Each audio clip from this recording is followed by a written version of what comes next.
This is the James Poe Artistry Productions podcast. Welcome to this discussion.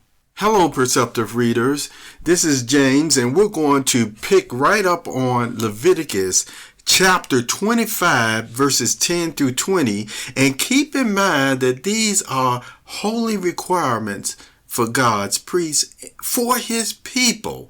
And remember, I told you there's a lot of abundance thinking in these types of statements from God.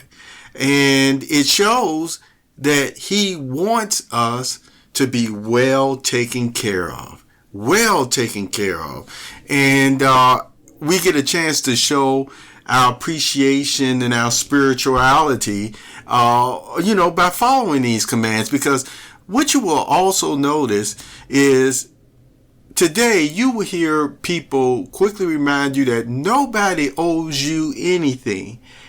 And this is what I mean by accurate knowledge, how people will go about their life according towards a certain philosophy, because this is the type of world we live in today. So they really saying, I deal more in reality, even more than spirituality. I'm just stating that's what it's showing. How do we know this?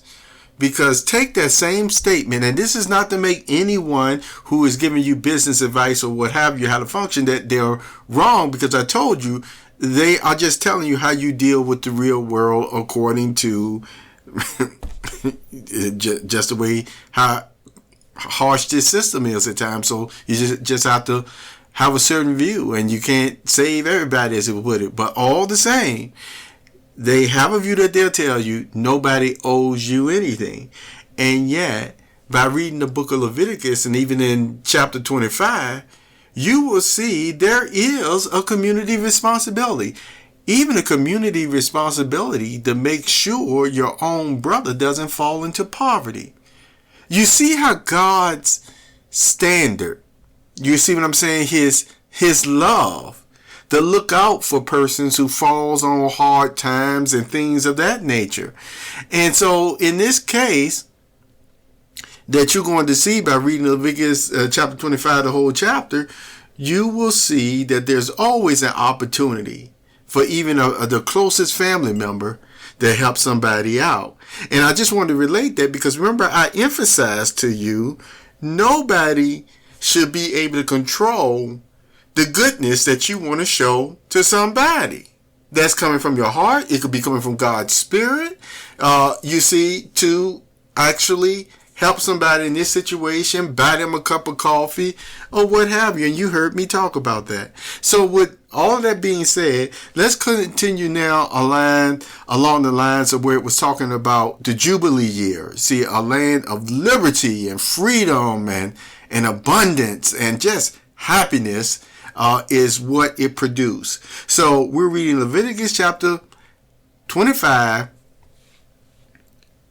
verse 10 through 20, and this is coming from the Bible in Basic English Translation. Let me make sure that I told you the right translation. And wait a minute, I can't even find my cursor now. Oh, here he is. Here we go. All right, and this is the English Standard Version that I'm reading this time. Okay, verse 10. And you shall consecrate the 50th year and proclaim liberty throughout the land to all its inhabitants. It shall be a jubilee for you, when each of you shall return to his property, and each of you shall return to his clan. That 50th year shall be a jubilee for you. In it you shall neither sow nor reap what grows of itself, nor gather the grapes from the undressed vines. For it is a jubilee. It shall be holy to you. You may eat the produce of the field. In this year of jubilee, each of you shall return to his property. And if you make a sale to your neighbor or buy from your neighbor, you shall not wrong one another. You shall pay your neighbor according to the number of years after the Jubilee, and he shall sell to you according to the number of years for crops.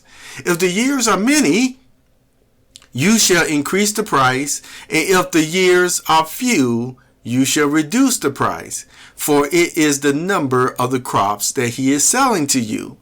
You shall not wrong one another, but you shall fear your God, for I am the Lord your God. Therefore, you shall do my statutes and keep my rules and perform them, and then you will dwell in the land securely. The land will yield its fruit, and you will eat your fill and dwell in security. Dwell in securely, or it would be security. And if you say, what shall we eat in the 11th year, if we may not sow or gather in our crop? I will command my blessing on you in the 6th year, so that it will produce a crop sufficient for 3 years. When you sow in the 8th year, you will be eating some of the old crop. You shall eat the old until the 9th year, and its crops arrive. I'm going to stop right there because it went all the way to verse 22. I thought I would complete the whole thought.